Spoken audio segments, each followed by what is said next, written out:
This week, we're going to learn how to read a research article. I'm sure most of you guys have read articles through the internet, on websites, or even through magazines about fitness, but we're actually going to read a peer-reviewed research paper and kind of dive into the different sections and look into the actual meaning. And there's little, I would say, maybe tips or tricks on looking at the paper on based off the results and how the authors explain it within the discussion and finding the physiological answer when you're trying to explain some sort of table or figure. I think it's very important though to know how to read a research article, just because if you go to graduate school for your master's or your doctorate, you'll be reading a lot of research articles, and then you'll also be able to, based off reading this and learning how to read this, formulate your own opinion on the selected topic or area.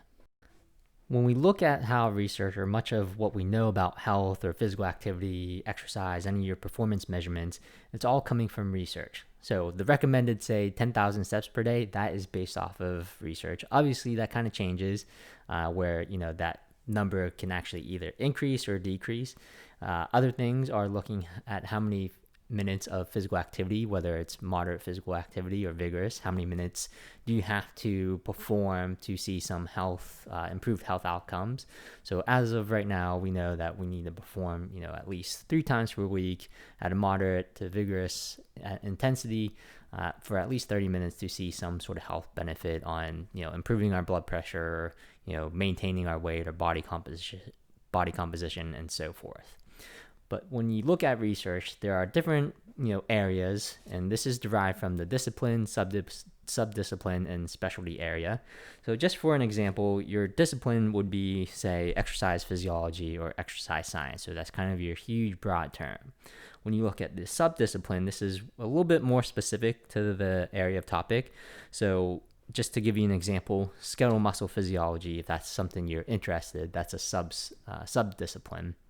When you're looking at a specialty area, this is where you're really honing into one area that you're just kind of passionate about or really interested. So just to give an example, if you're concerned about increasing muscle, then say protein intake and resistance training, that area. Or if you're looking at different strategies to increase muscle size, you can look into, say, blood flow restriction as a specialty area.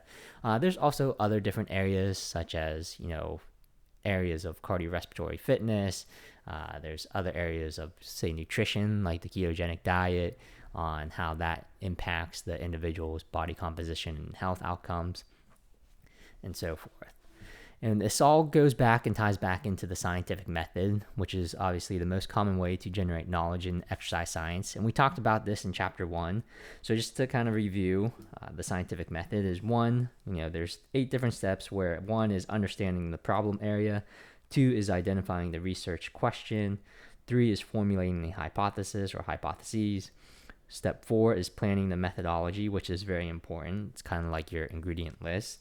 Step 5 is actually collecting the data. And then step 5 is collecting the data. Step 6 is analyzing the data. Step 7 is interpreting and discussing the results that you actually found. And then the last step is deriving conclusions from the results, and then formulating your opinion and giving it out to the public or the audience to, help with more research, to either gain more knowledge or add more knowledge to a specific area. There are multiple ways for data to be collected in research. Probably the most common way is through human research, and this is having some sort of individual come into the laboratory, perform some sort of intervention, and then utilizing that data and publishing it so you can have or give it to the audience for some knowledge. A second way, or second most common way that we think of research that's being collected or performed, is through animals. When we think of animals, probably the most common animal being studied through research is mice. And then this is, you can also utilize other animals such as pigs and monkeys or chimps and so forth. It all depends on what field and area you are in within that. We also utilize animals for kind of a, pre-trial or, utilize them before we, move on to giving some sort of, vaccine or some sort of drug to humans. When we utilize these animals, we want to see some sort of response or what the response is. And the animals that we choose is somewhat, similar, or what kind of response you would maybe see in a human being with that. And by doing that, you're providing the human subjects a little bit more safety, so they don't actually have any of the negative consequences of that very initial trial. You can also collect tissue samples or perform tissue sampling, such as muscle biopsies, just by taking a little bit of muscle out of your vastus lateralis or your quadricep muscle for following some sort of nutritional intervention or some sort of resistance training intervention, whatever the case may be. You can look at cell cultures. Is another way. Computer modeling, this is looking through biomechanically. So if you're looking at an individual's golf swing and you want to see the actual mechanics, you can place the dots that you would see for individuals for playing video games, and kind of see the whole mechanics that way. Lastly, statistical analysis is utilized. This is mainly utilized for meta-analysis in this process. So meta-analysis, we'll talk a little bit later, but this is a little bit of a similar form of literature review, or a review paper, but they're utilizing statistical analysis based off of all of the research out there and all the results, and kind of formulating a little bit more condensed of actually what does all of that results from all these studies, collectively say, rather than where the literature review is someone's kind of opinion based off of the papers that they read. Again, with research, this is all tying back into the scientific method, which we already talked about earlier this semester, and also at the beginning of the lecture, where we have to develop some sort of hypotheses, have specific methods to help answer the question. But when we are doing these specific methods and actually performing research, we have to see what equipment we have available. So depending on where you're at, there are some universities or exercise physiology labs that are going to have more equipment, where they're going to be able to do more sophisticated measurements, where a university that doesn't have a lot of funding or a lot of equipment, they're only going to be limited to that on what they can actually perform. Also, the actual funding itself, whether that's through the university or whether other researchers apply to grants to get money and then utilize that money to get equipment to perform more sophisticated measurements. So it all depends on equipment as well. Lastly, the peer-reviewed journals. This is the part of the process where others, researchers, the population, the media can review what you've done, and this allows them to possibly replicate the studies, just so this can either support what you found or kind of refute what you found. So it's very important just by this, because if it's new knowledge that is gained, then a follow-up study kind of replicating it, maybe making the research study a little bit stronger by adding another group or adding a different variable or controlling some sort of different variable, can support your findings of that original research, and that's very important. We've already discussed the different types of research at the beginning of the semester, but just to review, the different types are basic and applied research, translational, quantitative and qualitative, experimental, descriptive, correlational, and analytic. There's also some other research types or different types of research out there, such as cross-sectional, longitudinal, but we won't go over those for the time being. When searching research articles, there are different types of research articles through PubMed or Google Scholar. Most of the time, what you want to find is experimental research study papers or randomized clinical trials where you have participants perform some sort of intervention, whether that's 2 visits or it could be months. With randomized clinical trials, part of it is that they can be utilizing single or double blind for their studies. Single blind is where the participant is blinded by whatever they're receiving. So say, for example, the study is looking at fish oil. So one of the groups can be receiving fish oil and the other group could be receiving placebo, but the pills are going to look very similar, so they're not going to know what they're really taking. A double blind is where the researcher and the participants are both blinded on what the intervention is. So again, with the fish oil example, the researchers aren't going to know what they're giving the participants, whether it's the fish oil or the placebo, and same thing with the participants. The only time the researchers will know what the participants received is at the very end through kind of a third party. Another research article that you will stumble upon that will be useful for you is review papers or systematic review papers. The thing with review papers is that it can be kind of a good starting point, kind of just giving you an overall basic knowledge of the area, particularly if you want to go into or kind of search the topic area. But one thing, though, in some sort of limitation is that it's based on the author's point of view. So what happens is the authors will collect all the research papers, particularly the experimental research papers, and read them and then formulate their own hypothesis and their own point of view on the topic, whether it's, the intervention is good, neutral, or bad, or so forth. One thing, though, is that I would always, suggest that you read the literature from that review paper. So just like we did with referencing, just go back to the reference page, find some sort of, research article or the paper by the authors, and then read that original study to formulate your own opinion. This can be useful whenever you want to, you see something that piques your interest in the review paper, whether you might think it's, interesting and want to read more, or you might think that their statement is, a little outrageous for that. Lastly, meta-analysis is another research paper that you'll often stumble upon. And this is analytic research, your subcategory portion, but this is a reanalysis of the results from previously conducted research studies. And with this, they're using the authors or researchers are using some sort of statistical analysis, looking at these results. And with this, they can determine whether all these results are favorable, neutral, or it has, not a great effect or least favorable effect for participants or individuals. But your meta-analysis, a lot of people will get somewhat confused whenever you look at a meta-analysis paper and an experimental research paper, because often they'll have similar sections and headings. So with a meta-analysis paper, you're going to have an introduction, but it really comes the differences between the meta-analysis paper and experimental research paper is through the methods. So the experimental research paper will have, kind of a step-by-step process of what the individuals or participants are performing, whether that's a resistance training protocol, the intensity, how many weeks, sets, and so forth. But for the meta-analysis paper, this will provide you kind of the same methods, but what the authors actually did to find these research studies.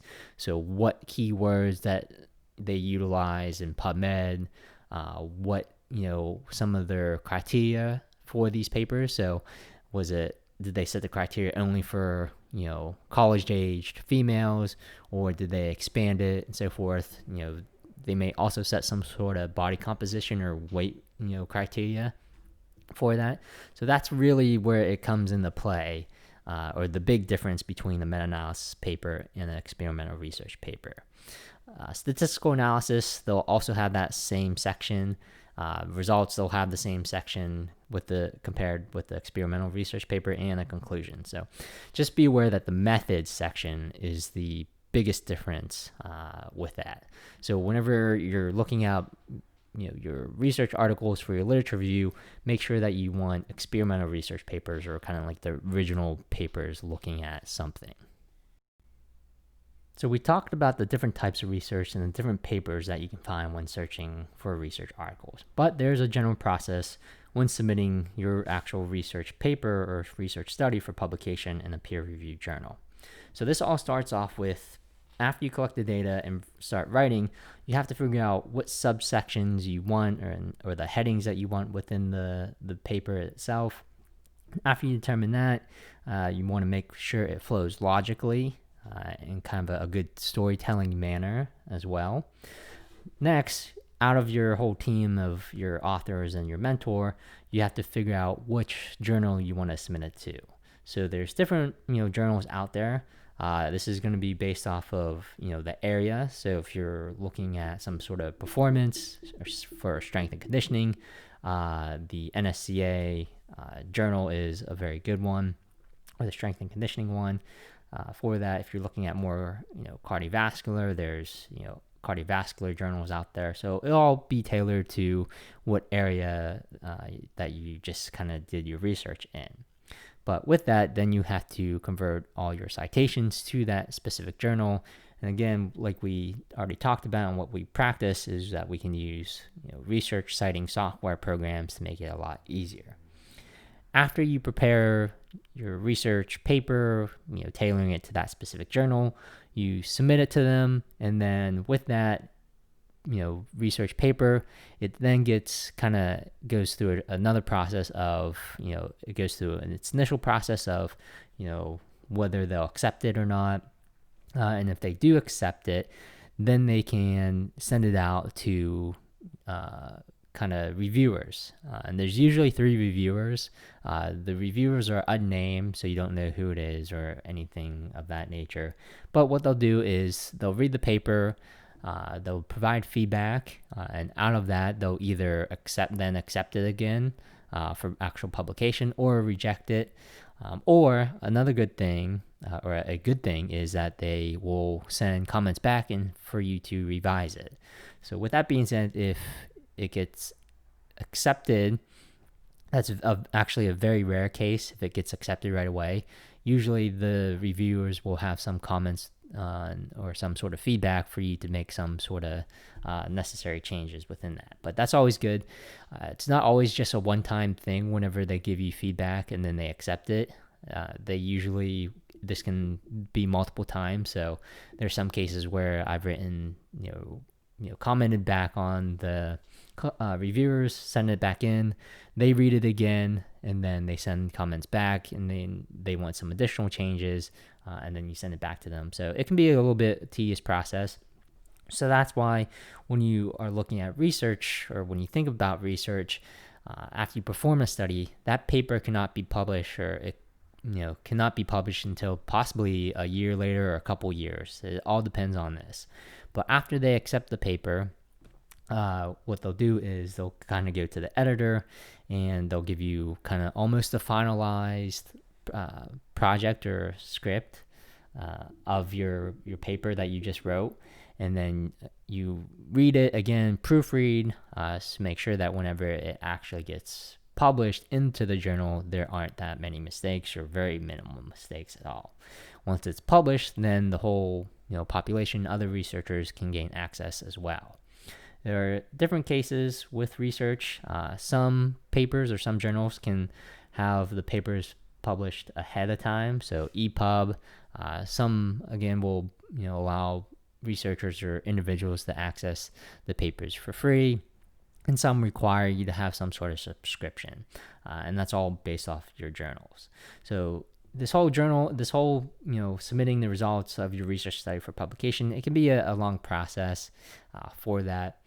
There are some cases though, part of it is if you're adding a table or figure, you have to pay some money towards that, particularly if you want it colored. I know there's free journals out there that if you have a table that has color and you want it in color, that's like an extra $25 or whatever to have that published and so forth. So just realize that this whole publication can take a while. So even though if you did a study in 2018, that paper might not be published until 2020 or 2021. It all depends.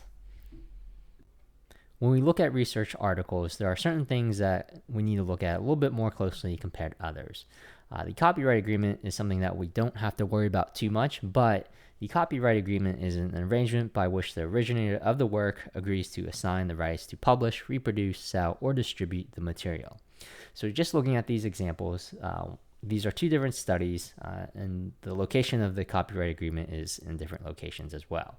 So the top example is right underneath the title and underneath the author's names. where it was received. The research paper was received on June 18th, 2012, and accepted in September. And then it was published in October. And then Springer is the actual journal or the publication that published this study for individuals to read. Another area you might see this copyright agreement is right underneath the introduction. So there'll be a subsection of the introduction. This is where the principal investigators contact information if you have any questions relating to the study, but also it'll provide the copyright agreement. For this example, you can see medicine and science and sports and exercise, copyright 2018, and it kind of gives you a short paragraph of itself of other things. So just be aware that this is where plagiarism comes into play. So that's why whenever you guys are writing any sort of statement or referring back to any material, it's always important to cite the work. An important component to look at is looking at the financial support for the research study that was conducted and published. So the financial support is the funding provided to a researcher for assistance in conducting a research study. The financial support can come from the university itself, and you can have grants coming from the university, which researchers can apply to, or financial support can come from different organizations on which you also apply to and receive funding. But again, you have to write, some sort of proposal to these, whether it's the university or organization, to possibly receive the funding. And that funding can vary from $100 or it can vary up to millions of dollars. But you'll see the financial support towards the very end of the paper. Usually it's a little bit before the reference list, but it will declare, where this financial support came from. So just for example, you can see on the right, underlined, this work was supported by internal McMaster University grant funds. So this is coming within the university. Or if it's coming from an outside source, you can see with the next example with acknowledgments, this study was funded by a grant from the American College of Sports Medicine for doctoral research in KATSU methodology training or blood flow restriction training. So with your financial support, the subsections or the headings can vary. Like the example can be under acknowledgments. It can also be under the subsection or some sort of heading of actually saying financial support. Or it can also be in along with the conflict of interest, where they might tell you about the funding.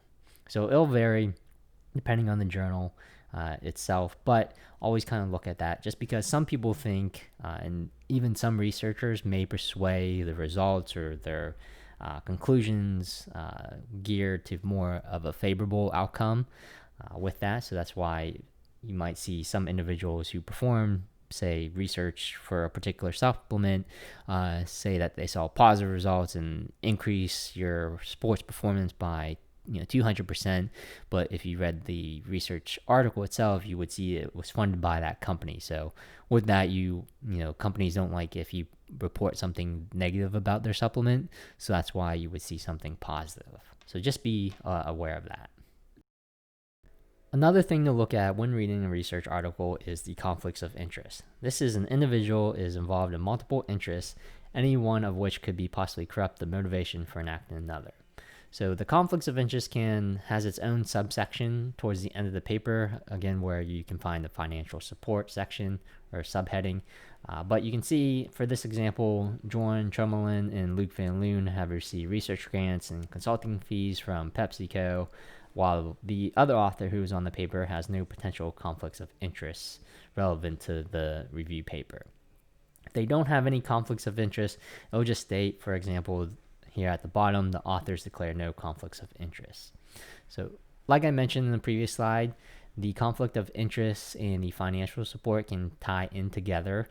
So again, you can see in this example that these two authors received research grants, and that's kind of their financial support. So it's just making aware to the audience that yes, they are working for a certain company and receive research grants for this review paper, and that there could be possibly some sort of corrupt motivation for enacting another, but unlikely.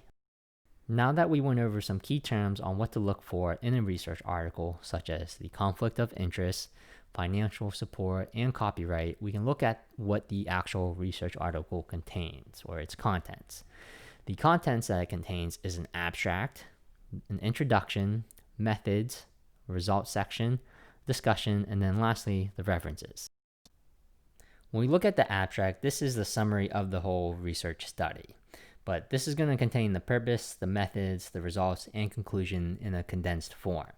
So with this, most of the time, the abstracts are very short, up to 300 words, 350, which is on the lower end. In some cases, you might have some journals requesting abstract can only be 150 words.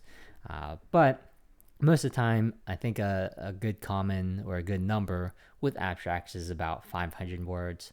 Usually it's no more than like 1,000 words, if I can recall. But the purpose of the abstract is to kind of grab the reader's attention. So when you're looking at research articles, trying to find what to include, you kind of want to look at the abstract to see if it somewhat aligns with what you need to incorporate. But after you get done reading it, then you can actually read the article in whole itself. But with this, at the beginning of your abstract is that you're going to have your research title at the top, but also you are going to have the authors who contributed to the research study in writing the paper. But these are authors are written from first. Who the first name is pretty much the lead author, so the individual who mainly wrote the whole paper in itself. And then the last author is going to be the principal investigator, which is the individual who oversees the study. And this is usually your mentor, part of that, and this is where you can find the individual's contact information to ask any questions. Another thing when you're kind of looking at the abstract area for a research article is that you'll see numbers above the individual's author's names, and that's the individual's affiliation. So whether this can be the university or a company that they're currently working at. So if they all have ones, that's going to be referencing to the same university that they're all working at. Or if you see different numbers, that's just indicating that that author is working at a different university or different company in itself. But how the authors are listed, not only do you have the lead author who wrote the paper, but you have the second author, third author, but the authors are listed based on contribution to the study. So it varies depending on the study itself.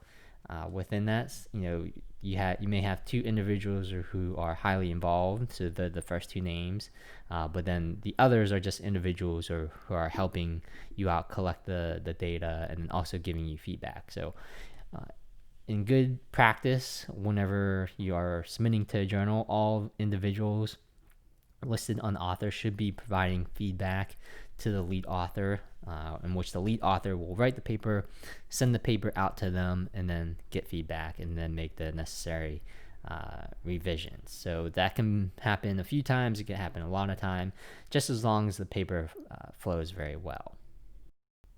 The next section is the introduction. This is to help stimulate interest. So this is where, with the research paper, this is going to provide some rationale and some background, and also state some study aims for the research study and possibly some of the hypotheses as well. But how the introduction is kind of set up is it's going to put the article in a larger order. So it'll kind of have a general overview at the beginning, say the first paragraph, and then it's kind of transition into getting into the specifics of adding past literature. So usually your first sentence or first paragraph is attention grabbing or is pretty broad for the audience. So for example, if you want resistance training as part of your article that you might be writing, you'll kind of give an overall explanation of saying how resistance training increases strength and muscle, and then what percentage that is. And then your next section, you're going to dive in a little bit deeper of some of the literature of, heavy loads or light loads are, produce similar results just as long as they're taken to failure. But the length of the intro will vary depending on, the study itself. Some articles or some research articles will have a short one. Some of them will have a very long one. for that. But with that being said, it's always important though to read the whole introduction to kind of get a good base and good background of why the authors are performing this study. So what you can do though is that after you look at their study aims and possibly look at their hypotheses that they mention, is does the question match up with the conclusion? And you can find this by going to the conclusion section, which we'll talk a little bit later. The next section is the methods section, and this is where it's probably the most important section in a way, just because this is your ingredients list. So think of the ingredients list as you making, blueberry muffins for your grandma. If you leave out something, then it's going to throw the whole recipe off. So this is similar to, the research paper for other authors out there or other researchers who want to perform the same study, whether that's, just confirming the results or building upon the results in itself. But with this section is going to contain the participant population. So it's going to have the age range. It's going to tell you the number of participants. It's going to tell you the training status depending on individuals. It's going to give you different criteria, the inclusion criteria of individuals who are allowed to do the study, and the exclusion criteria of individuals who can't do the study for that. When you look at the method section, the first section or subsection that you is going to see is going to be an overview or a study design. So this is just a condensed summary of the methods for the whole intervention itself. But following that, it's going to have subsections, and this is going to be more detailed. So this is going to be the more detailed process of what experiments or tests that were done and how were they done as well. So say, for example, the resistance training protocol. How many days per week did they do it? What intensity? What days of the week? Possibly the time. Was it morning? Was it evening? And also, was there any sort of progression? And how was that progression utilized? Was it every other week? Was it based off of, number of repetitions over the goal? And so forth. Also, what other tests were done, such as, when did you take the measurement? Was it, before the intervention? Was there a measurement, 8 weeks after? And then was there a post-testing measurement done as well? And so forth. So these need to be very detailed. So when you think about the detailedness, is almost think that, you're making some sort of instructional video, and again, as I gave an example, some sort of ingredient list on baking, that if you leave something out, then it can throw off everything. Following the method section is the statistical analysis section. This is the section where the authors provide what analysis they ran to answer their questions or the hypotheses for the study. There's a variety of different number of statistical analysis tests to run, and this is based off the variables that you have or you're looking at, and the number of groups that you have as well in the research study. But the appropriate test is going to be based off of those. Within the research study, though, you don't just run one statistical analysis test. You can run multiple different ways to analyze the study, and this is all based again on the variables you're looking at. So we can utilize different software programs. The most popular software program to run statistics or some sort of analysis for your research study is SPSS. There are other ones as well, such as JASP, R, which is R Foundation for Statistical Computing. Another one is SAS, which is a statistical analysis software. And you can even run your statistics through Microsoft Excel. That's probably not the best, though, when you're analyzing the data that you collected when you look at Microsoft Excel. But everyone usually has access, and most individuals know SPSS as the primary software program to run your data. This is where, when we run the different tests through the software program, we can determine where significance is. So was there any significance from performing 10 reps compared to 15 reps on muscle endurance and so forth, or probably a more better example for muscular endurance is 15 reps compared to 20 reps. Is there any significant difference between those? If there was, which one was better? Was it obviously the 20 that produced better endurance, or was it the 15? If there wasn't any significance, this is where performing 15 or 20, it doesn't really matter. But during this time, for your statistical analysis is where you set your significance. And you can see this looking at the example here to the right, where you'll see an alpha priori of p of less than 0.05 was established. So that's pretty much your kind of gold standard of setting significance when you're performing research studies. So anything less than that is going to indicate significance, but anything greater is going to indicate that there was no difference and it's not going to matter. Also, during this section, the authors will provide you what type of software program that they use. For this example, Statistica, which is a different software program, was used for analyzing the data. But again, just remember, SPSS is the most popular software program when you analyze data. The next section of a research article is the results, and this is what the authors found, and this is based off whatever statistical analysis that they utilized to help answer their question. During this time, this is where the authors are going to actually tell you whether there's significance between the variables, whether there's an interaction possibly between certain variables as well, or if there's no significance at all. And during the results section, you can see over to the right, this will say group by time, meaning that there's a kind of a time effect. So from baseline before the study, then after the study, there was some sort of significance of that intervention. And they'll give you the p-value of less than 0.01 or whatever the significance was, looking at that specific variable and group for that.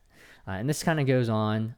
Also, whenever you're looking at some of your key variables, you'll also see that following the p-value, it'll tell you figure 1 or it'll tell you table 1, and that kind of gives you the reader or the audience some indication of the actual data that the authors collected. So it gives you some sort of visual feedback as well. If there's no significance, they'll tell you in this results section that there is no significance, and they'll still give you the p-value, but rather than less than, it's going to give you a p-value of a certain value. So say if there's no significance, they would say p-value or p equals 0.25. So that's greater than 0.05 in this case, so that would be no significance as well. Just some things to consider though. When you look at figures and tables, depending on the journal, it's going to allow so many figures or limit the amount of figures and tables that you can have. But another thing with this is that you can also have supplementary figures and tables where you can't see it on the actual research article, but you can access them through the journal's website. Things to consider though is the actual data collected appropriate to answer the research question, and if the data supports the conclusion as well. When you look at this, tables and figures, you will see, these lines and, these asterisks or symbols indicating significance or group changes or difference between groups. It can get a little bit confusing. So just be aware that whenever once we look into what the groups are, what the variables are looking at, making sure that the appropriate analysis is being ran. Just because sometimes researchers may not run the most appropriate analysis and give you some sort of result of saying it's beneficial, but running a statistical analysis that's a little bit more appropriate, it can change the results and say that there wasn't any difference, so that intervention doesn't provide any positive benefits for individuals. So just be aware of that, something to look out for. And we'll kind of get into more of that on looking at appropriate tests to analyze later in the semester when we get to the statistical section.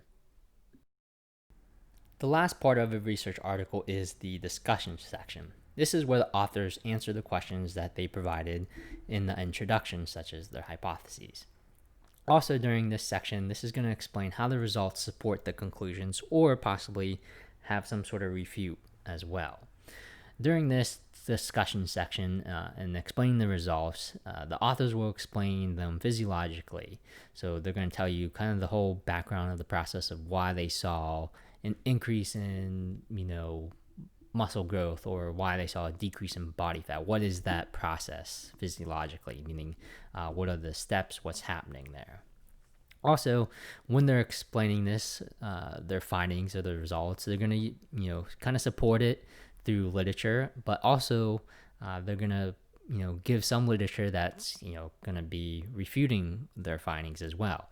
So you'll have a case where authors will say that our study or our results found that there was an increase, and this is similar to other authors that found an increase, but other researchers found, no significance or no change or, a negative thing with it as well. So this is, collectively, good writing. So it's giving the audience the things of what's good, the reasons why the results are positive, and explanation and supporting it, but also giving some background that, yes, there is some other research out there that is doesn't agree with them. Other parts of the discussion is going to be limitations. During this is portion is going to have why they couldn't do some of the things. So some of the things is that if you perform a research study in young individuals, limitation is that you cannot generalize that to the elderly. So you would obviously make a limitation of that, or there might be more sophisticated measurements to perform that you couldn't do just because the university or your equipment that you have doesn't have that type of equipment, and you couldn't get any funding for that, and so forth. So that's another portion when you look at limitations for the research study. Lastly, you'll have the conclusion, so a big summary, kind of a take-home message of the results and what they would recommend, or kind of the author's opinions of their findings. Just lastly, a thing to consider is, do you understand and believe the actual claim? So always kind of question the claims that the authors are providing. We will talk about this and discuss this a little bit more again in the statistical section, but some of the researchers might be kind of inflating the results. Just to give you a quick example, whenever you're providing a percent change, so this individual increased their bench press, 20% or so forth, but if you look at the actual numbers, like the actual raw values, meaning numbers itself, you would see that they only increased their bench press maybe 3 kilos, which really isn't anything, but since they gave you a percentage change and it was 20, to you, the reader, the audience, that's going to be like, oh wow, that's pretty good. But since we're exercise scientists, and after pretty much this lecture, you'll be able to critically think and analyze and pinpoint these small things within research articles and be like, they say that's a good thing, but really, I don't really believe that, because if you look at, the raw data, 3 kilos isn't that great of a jump. It depends on your stance on that. So just be aware of that. So we just went over the contents of what a research article contains. Another part of the research process on getting your research a little bit more exposure is attending professional conferences. So after you write the paper, after it's published, after you get some time for individuals to read it, you can attend these professional conferences and actually have some sort of interaction with other researchers face to face. At these professional conferences, you can do poster presentations, you can actually do a full-on PowerPoint presentation, or you can do thematics, which are 1-minute presentations to a group of people or audience. With these professional conferences, there are different ones for that, but probably the two most popular ones are the ACSM National Conference and the NSCA's National Conference. The NSCA is more geared towards strength and conditioning professionals, while the ACSM conference is kind of geared towards everyone. But these are conferences that are located within the United States in different cities each year. So, kind of a good thing with that is you get to travel and experience different cities as well. But with this, you are making some sort of short, kind of condensed version of everything and kind of just talking to individuals. If you are undergrads, it's a good way to network, and also even in your time in your graduate school, it's also good to network. But you can network on, if you're an undergrad, on what school or graduate school that you want to attend to based off the researchers and your interests. And if you're in graduate school, this is a good way to network on possibly finding a university to work for.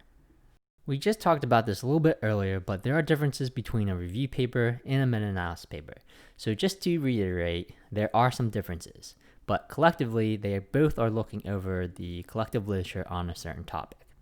When we look at a meta-analysis, this is going to contain an abstract, an introduction, a method section, a results section, and a discussion section, similar to experimental research paper, but a review paper does not contain a method section or a results section.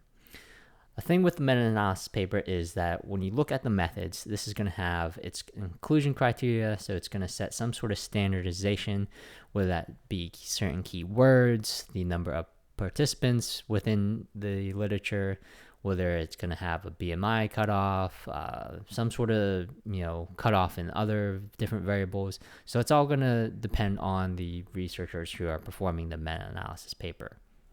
They'll have also a search strategy on how they actually search for the research articles out there, what their topic of choice is. And also they're going to have subcategories similar to kind of the experimental research, but also subcategories as well for looking at particular subsections of, just like I kind of mentioned earlier, BMI, resistance training history, college-aged males and females, elderly, and so forth. So again, the big difference between a review paper and a meta-analysis paper is that the review paper is based off the author's opinion, where the meta-analysis paper is conducting a statistical analysis test and is going to have a method section, where a review paper does not. So we just went over the whole process of how a research study is published in the journal, also the contents of a research article. Another thing is looking at the different types of research articles out there, such as a review paper, a meta-analysis paper, what are those differences, what is a randomized control trial, and experimental trial as well. When we kind of look at this whole thing collectively, though, we will be seeing things within the media or advertisements about certain claims about certain products. And I mentioned this a little bit earlier. I think it is either in the financial support or conflicts of interest, where they'll give you some false advertisement based off the research study. And this is because if a supplement company goes to a university and says, we'll fund you, just give us the best results or whatever, you're not and then whenever they do publish the results, they're gonna inflate it by saying, I think I gave an example of increasing bench or strength by 20%, but if you looked at the actual study or article, increase by 3 kilos, and that's really not too significant. The media, you'll always see this in the media as well, that they'll kind of formulate their own opinion and kind of give you some false advertisement. I think what I can remember is last year there's a study done about eggs, on how eating eggs was bad, but if you read the actual article and the author's wording and everything, they said that just to be cautious of it, and that eating eggs was fine, but just kind of depending on where you fall in your health spectrum, that's where you're going to have a little bit more concern. But the media twisted it, saying don't eat eggs, particularly the yolk, and so forth. You'll also see other stories as well. Just make sure that that they aren't scientific individuals, so they're gonna kind of twist it on creating a story. But after you guys read a lot of research articles, you'll be having this critical thinking skill and analysis that whenever you hear this on the radio, you'll be like, don't make any assumptions initially, but go ahead and read the article, and then you can make your evaluations and assumptions on that. But there are questions to ask when you are reading research articles in general. Are there only advantages discussed, and what are the disadvantages? Are they being ignored? Do the authors even list them? Is this a new or a secret scientific breakthrough? So that's always being able to a red flag, or give you a red flag of being cautionary about the results and that they provide. Are the claims made about curing a disease? Are the claims sound too good to be true? And is it biased? What does the actual research say in itself? And this is where kind of conflicts of interest and financial support come a little bit into play on noting that, just because, like I mentioned, if a company is giving you some funding, you might be a little bit more biased to their, results, or having their results a little bit inflating. Be like, oh yes, we found this, so we can use some sort of analysis or some sort of method to, inflate it and give it more representation of being more favorable, like again, giving that percent change score. Also be on the lookout for some of the wording or some of these phrases. Contributes to, is linked to, is associated with.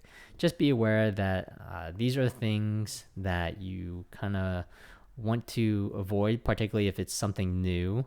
But with a lot of research studies, particularly with obesity, you'll often see obesity is contributes to, or is associated with, or linked to.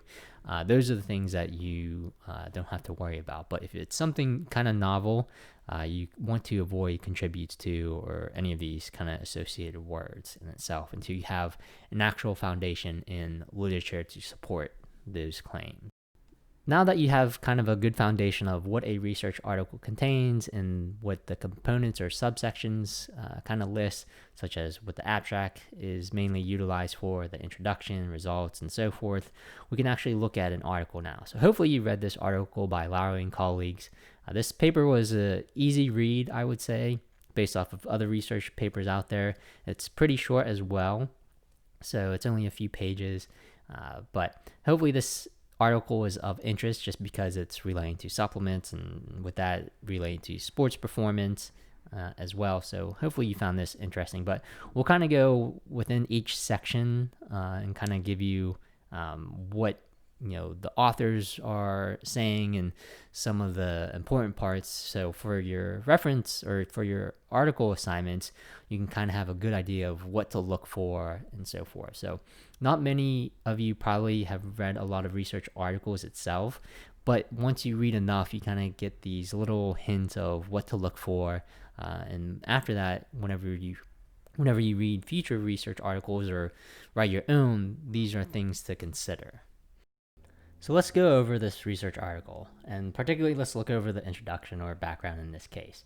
You can see from the very first sentence, this is the attention grabber for the audience. So it states that sports nutrition scientists have attempted to augment training-induced adaptations through a number of supplementation protocols, which generally attempt to enhance and or speed skeletal muscle development.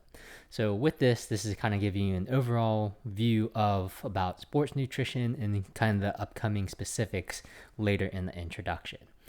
Part of the introduction as well within the first paragraph is that it provides some sort of information that hasn't been done.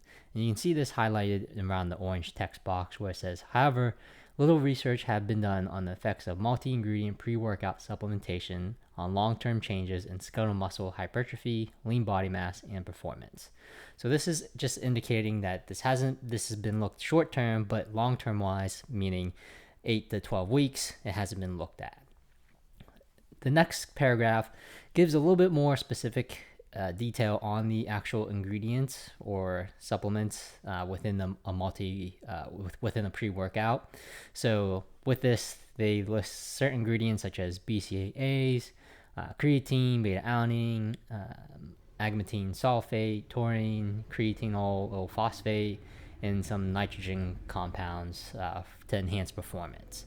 So with this, when you continue reading on in the second paragraph, they actually list some examples or provide some past literature on what other research studies have found.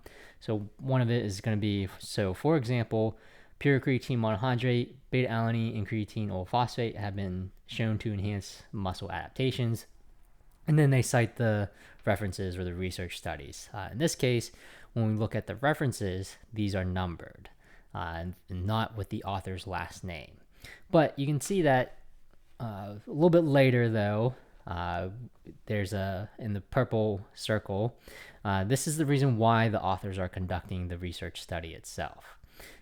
You can read that it says, however, information is lacking as to how resistance training individuals will respond to the combination of these ingredients. So the big question here, what the researchers want to do is they want to look at trained individuals who have been lifting already. Where if you had individuals who start out lifting and applied this pre-workout, obviously there would be strength gains in bench press, there would be lean body mass gains, and then hypertrophy gains as well.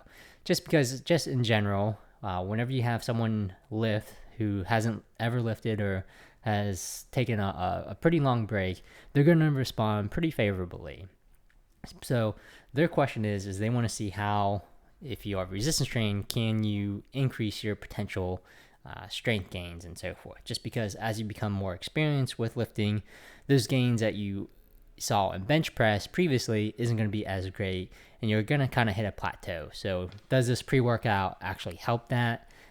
Breaking that plateau, or whatever the case is.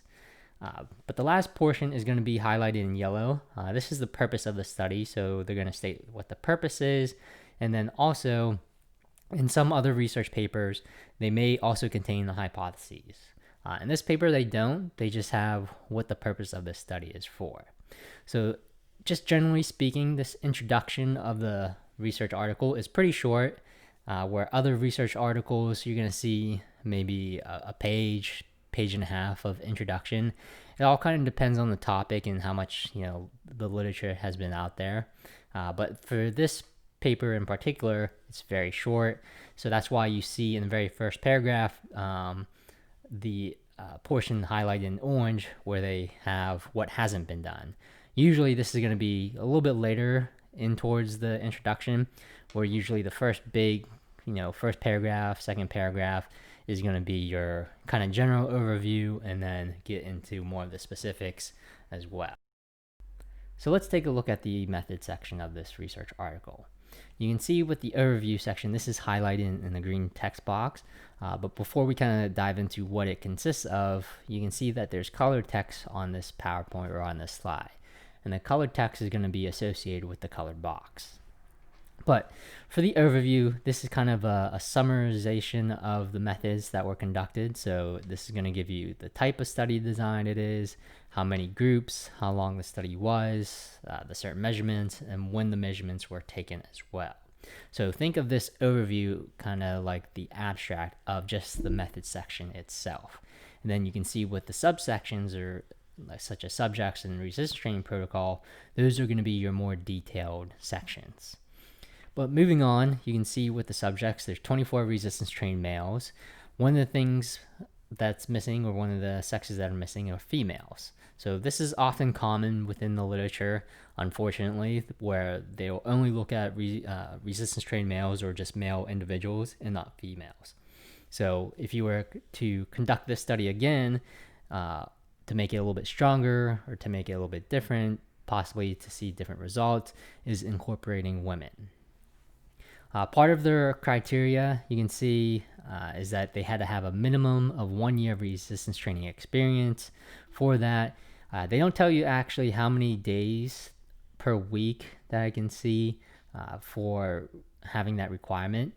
For a year, usually that's most of these individuals were probably lifting at least 3 to 4 times per week with resistance training. But you can see they also have their exclusion criteria, which is in this purple box. So subjects could not participate if they were currently taking any medications, including anti-inflammatory agents, any performance-enhancing supplements, such as other pre-workouts, if they smoked, or taking nutritional supplements within the past 3 months as well.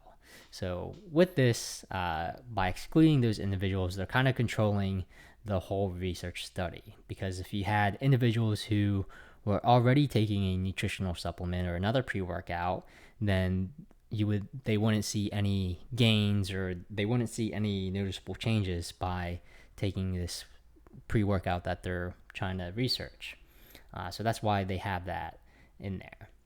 And 3 months is a good recommendation, depending on what you're looking for and everything.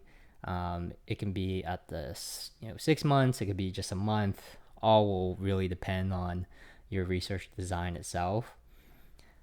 Your next area is going to be the criteria to be actually in the study, which is highlighted in yellow.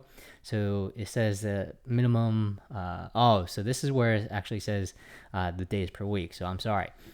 They had to be lifting at least 3 days per week to be resistance training with at least 1 year.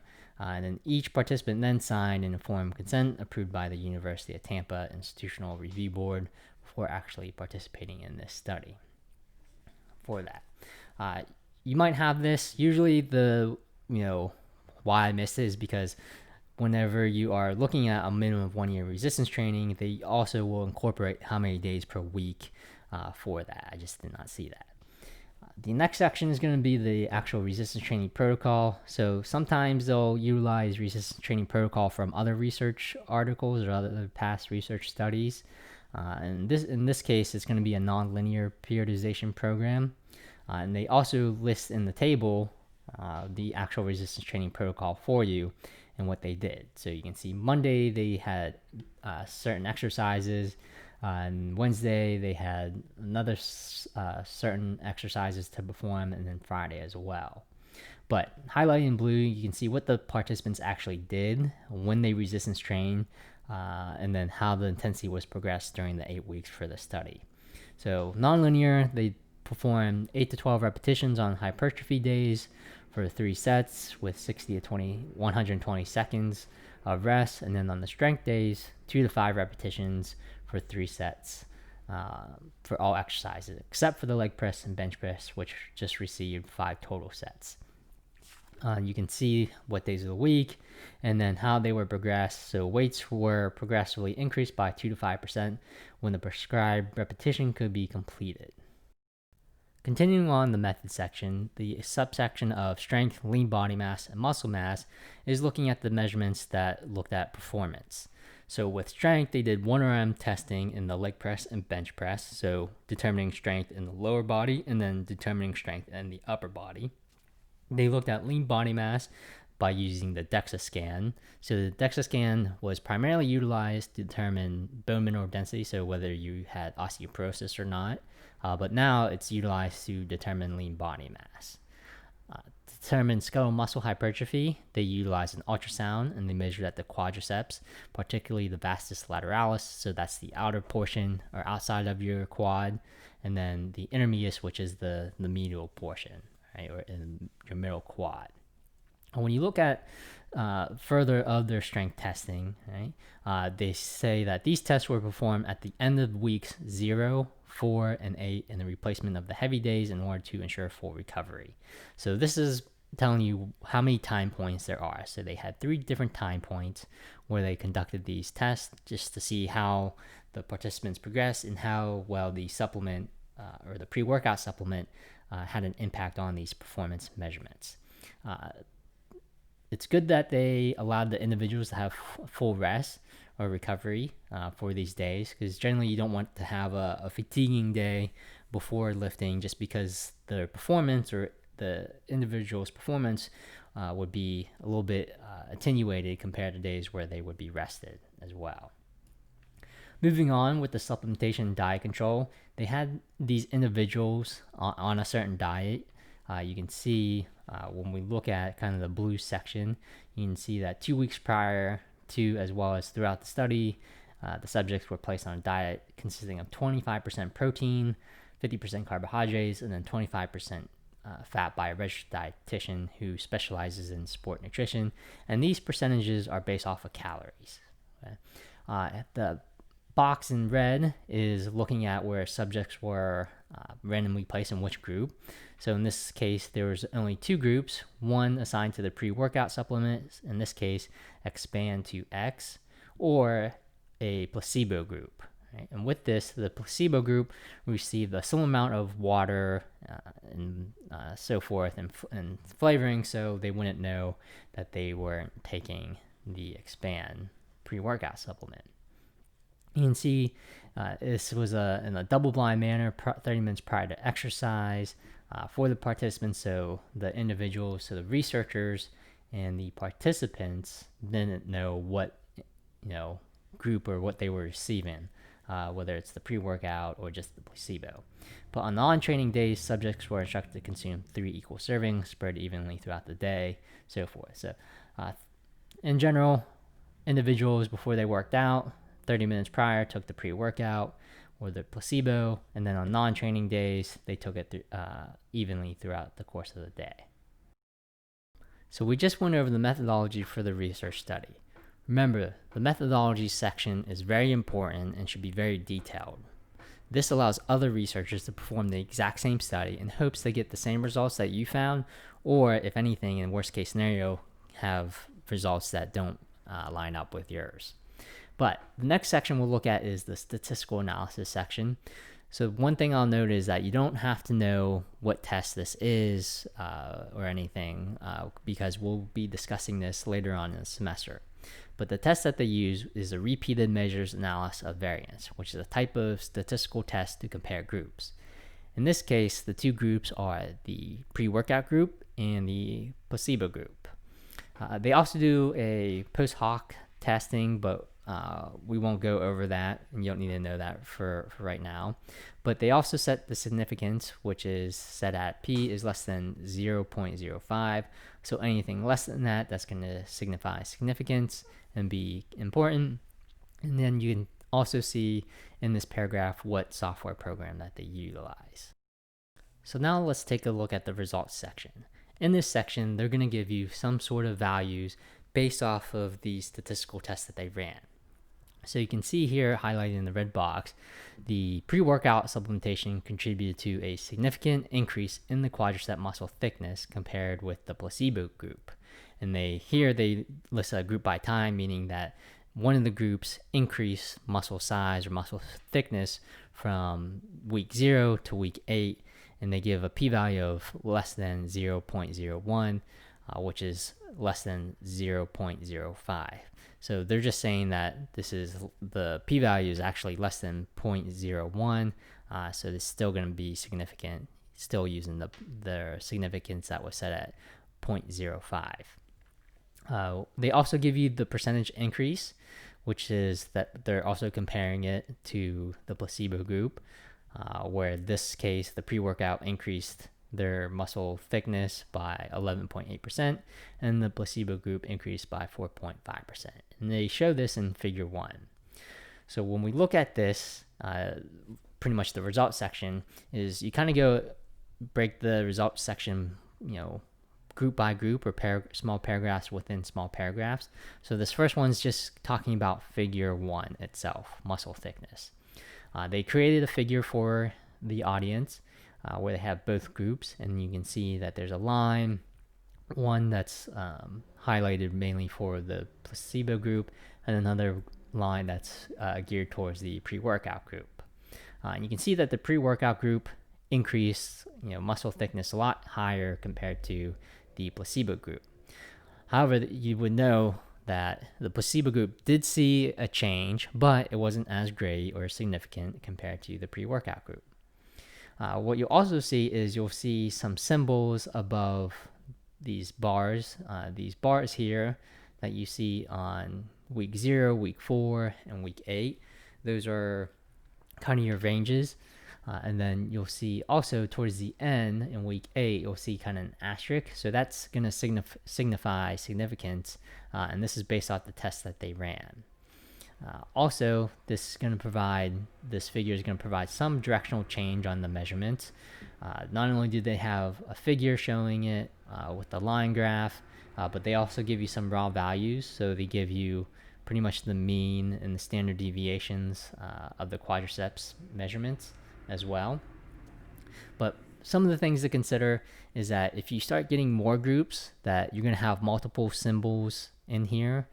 So one's going to really indicate significance between, say, the two groups. There might be another symbol that's going to signify different time between two different time points. But always think after you get done looking at this figure or a figure is, what does this mean physiologically? So most of us are in exercise science or are in exercise science, and we have to know the actual meaning, right? So why was there an actual increase in muscle size? What is that process? How do you make a muscle grow? And what else contributes to this? So this is very important for your research article assignments whenever you are trying to explain a figure or some sort of table that I have listed for that assignment. I want you to explain it physiologically. So I just don't want you to give me some sort of directional change. So let's read a little bit further in the results section. We can see by reading that they're going to start talking about the next figure or the next variable as well. With this is saying that the pre-workout supplementation contributed to a significant increase in lean body mass compared with the placebo. And then it also states that after 8 weeks of training, the pre-workout increased by a percentage compared to the group. Again, this is figure 2, just looking at lean body mass, so the other variable. So this is kind of a similar figure compared to figure 1, except with rather than lines at the different time points, they're just giving you bar graphs. And particularly, they're only looking at 2 time points, week 4 and then week 8. And you can see over towards the right-hand side of the bar graphs, they're giving you the raw data. So again, they have asterisks above the certain bar graphs to signify significance. With this, you can see that the pre-workout is mainly gray, and then the placebo is, black and white with dots, and that's how they're indicating the 2 different groups. For this last portion of the results, we're going to look at the third variable that they looked at, which is going to be the strength measurement or strength assessment. In this figure, they're only providing you a figure of the bench press strength just because they saw pretty much a greater or a significant increase in bench press utilizing a pre-workout supplement, which increased it from baseline or from week 4 to week 8, 18.4%. And then in the placebo group, there was only a 9.6 increase. One thing, though, you can notice is that they don't provide that table of raw data for you like they did in the last 2 figures. And also, they don't have a figure relating to leg press strength. So the reason why is that if you read this last sentence, it says, lastly, there is a trend toward an increase in leg press strength, where they have a group by time where P equals 0.08. So the P equals 0.08 means that it wasn't significant through the statistical analysis, but they did see an increase from, we'll just give an example, from week 0 to week 4, and then week 4 to week 8, but it wasn't as significant as seen in the bench press. So that's why they don't kind of make a figure for it. That's all up to the researcher's choice when they are writing this paper, if they want to add that figure to the paper. Some of them will, just because, and some others, in this case, they don't upload it or draw a figure just because there wasn't any significance for that. Now, let's take a look at the discussion section of the research paper. When we look at the discussion section, usually the first paragraph is going to be providing you information or the primary findings of the research study, also along with the supporting of their hypotheses that were also mentioned at the beginning of the paper during the introduction. After this paragraph, this is going to go into a little bit more detail explaining the results, right, and providing some sort of explanation, and then also providing, if possible, depending on the authors, provide you some limitations and what direction, based off these results, it should go into. In the discussion section of the paper, this can also contain other subheadings or subsections as well. But as you can see, based off this paper, there is a subsection. It's the skeletal muscle hypertrophy and lean body mass section. Again, the first few initial sentences are going to kind of be a general overview, but then it's going to start getting into the specifics by providing examples from past literature, as you can see here within the first few sentences. And then after that, they're going to start talking about their results. So what they did was that they saw an increase in, skeletal muscle size in the quadriceps, and then also an increase in lean body mass. But what they're doing is they're telling you that they saw this increase, but then they're going to give you some sort of explanation or provide you some physiological explanation on why there was an increase, right? And this is highlighted in red. So in this, I'll read it. It says supplementation with creatine can increase total resistance training volume via ATP resynthesis, and total training volume has been closely linked with skeletal muscle accretion. So accretion means an increase in growth. Additionally, creatine supplementation has been demonstrated to increase the activation of satellite cells and myonuclei in muscle following chronic resistance training. Moreover, it is conceivable that the osmotic pressure created by creatine that increases the hydration status of the cells, resulting in potentially hypertrophic effects. This mechanism of action is what causes creatine to increase strength, but can benefit almost every body system, including the brain, bones, muscles, and liver. So creatine is part of the ingredients in the pre-workout supplements. So they are providing you a logical, physiological explanation on what creatine does, right? And why they saw and how it can contribute to this increase in lean body mass and increase in muscle thickness at the quads. So this portion, whenever you are in the discussion, this is what you want to answer with, or kind of formulate your answer with for your research article assignments. So I highlighted this in here in blue. So it says, when asked to explain a figure in your assignments, this is what you're looking for to write. So you do not want to tell me group A increased from strength from baseline to post, and you don't need to tell me that group A was higher than group B. So just going to our examples, a lot of people initially will say that when they first look at this figure, they'll say group A, or the pre-workout group, increased from week 0 to week 8, and it was greater than the placebo. So that doesn't really tell me what happened physiologically or why there was an increase in the pre-workout group, right? So individuals can obviously just see that there was an increase and that the one group was higher than the other. But the real reason why I want you to explain the figures or the tables physiologically is provide me some rationale, just how the authors in this research study did. So what you would do for your research assignments is you would find this section, right, and kind of translate it and kind of go back to whatever figure it's talking about. And then when you're explaining it, write down this answer, or utilize the author's rationale or explanation and write it in your very own words, again, in your own words, on why, or explaining the figure for me. So reading on, we can see that the authors provide another explanation on another ingredient, on why there was an increase in muscle thickness and increase in lean body mass. In this case, they mention branched chain amino acids, and in more particular, or more specifically, they mention leucine. And you can see in the red highlighted box the author's physiological explanation on what contributes to this increase in muscle thickness and lean body mass. So again, this is what you're looking for in the discussion section, and what you would want to utilize to help answer one of the figures for your assignments.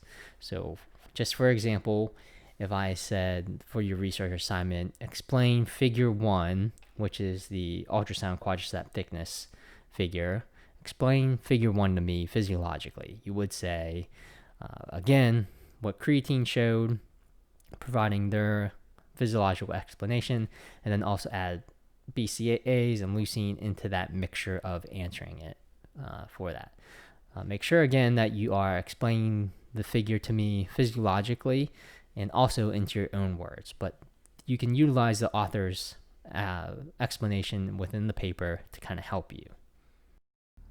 The authors also talk about other ingredients within the pre-workout, such as beta-alanine, agmatine, and then creatine-O-phosphate.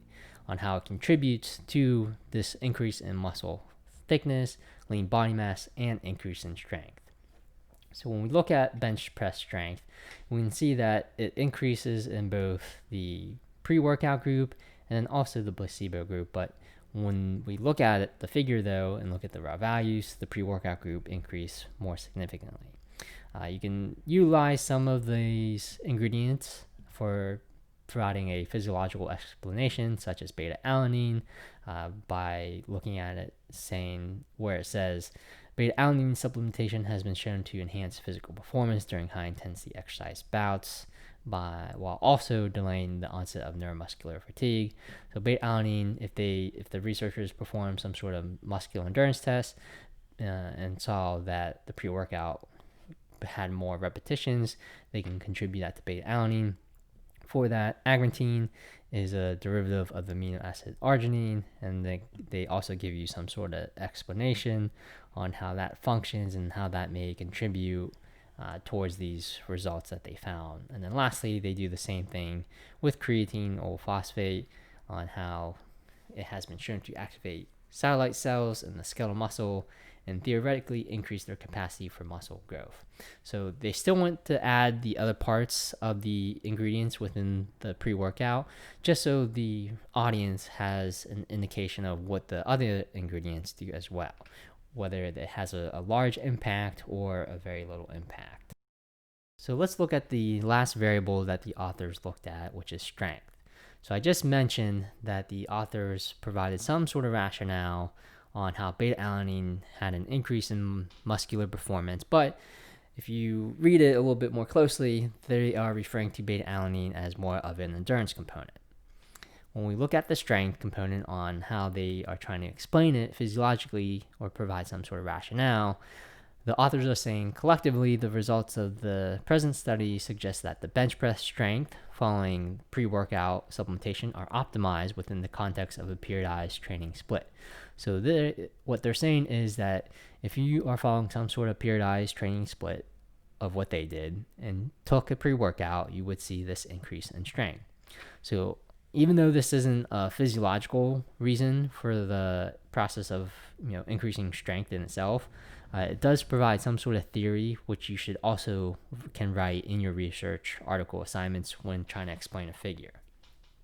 But when you continue reading on to the strength, they do actually provide a little bit more in-depth or more physiological reasons, and this is based off the ingredients utilized in the pre-workout, such as creatine again, where we saw that creatine can augment muscle size, but it also can increase strength, and they highlight this by referencing a research study. They also mention about caffeine, since caffeine is always found in pre-workout supplements. This is to help you wake up, give you that energy that you need. There's some pre-workouts that don't have caffeine in them, which are more geared towards individuals who are sensitive to caffeine or individuals who lift very late at night, and if they do take caffeine, that they would be up all night and get very little sleep. But they provide a rationale on how caffeine contributes to an increase in strength, and that's through these adenosine receptor antagonist mechanism and then an increase in the central nervous system as well. So that is also what you would want to put in when you are trying to explain this figure, particularly for figure 3 of the physiological response. Lastly, they also mentioned that the combination of caffeine and taurine has previously shown to augment performance to greater than caffeine alone. So again, they mentioned taurine in the introduction. So they're also, they're not going more specific on the physiology, but they're giving you an overall gist of how caffeine plus taurine can increase strength. By that. So collectively, these are kind of your highlighted points in this section of what you would want to focus on when you are doing your research article assignments for this course. So for the last part of this research article, for the conclusion, the authors are saying that the collective results of our research indicate that Expand 2X supplementation results in significant increases in bench press strength, hypertrophy, and lean body mass in resistance-trained men.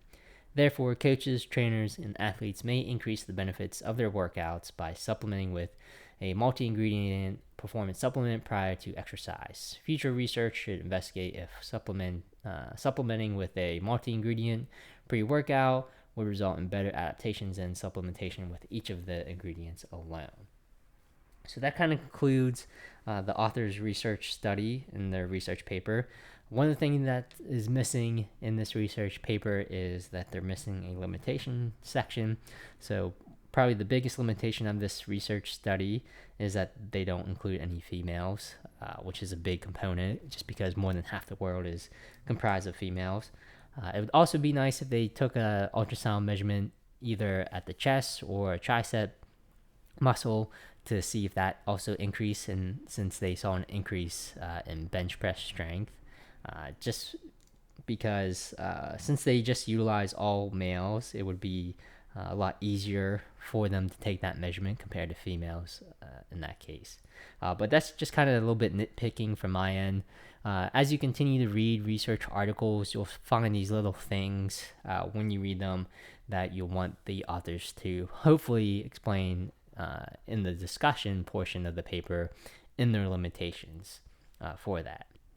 So hopefully this paper was easy for you to read. You found it somewhat interesting.